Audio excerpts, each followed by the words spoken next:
राज्याच्या विविध भागात जोरदार पाऊस कोसळत आहे। काही भागात मुसळधार तर काही भागात हलका ते मध्यम स्वरूपाचा पाऊस कोसळत आहे।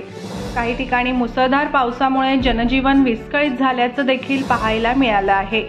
तर राज्याच्या विविध भागात मुसळधार पावसाचा इशाराही देण्यात आला आहे।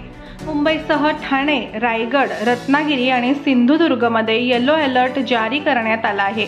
मुंबईमध्ये गेल्या 3 दिवसांपासून संततधार पावसाला सुरुवात झालेली आहे।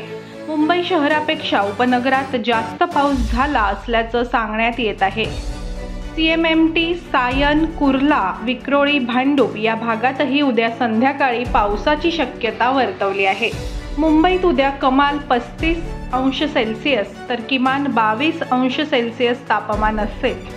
पश्चिम महाराष्ट्रातील पुणे, कोल्हापूर आणि सातारा जिल्ह्यातही येलो अलर्ट जारी करण्यात आला आहे। पुढील 3 दिवस पुण्यासह महाराष्ट्रात चांगल्या पावसाचा अंदाज पुणे हवामान खात्याकडून वर्तवण्यात आला आहे। तर पुण्यात उद्या कमाल 30° तर किमान 20°C तापमान असेल। विदर्भातील बुलढाणा, अकोला, वाशिम या जिल्ह्यात जोरदार पाऊस झालेला आहे। तर पूर्व विदर्भात अद्याप दमदार पावसाची प्रतीक्षा असल्याचे चित्र आहे।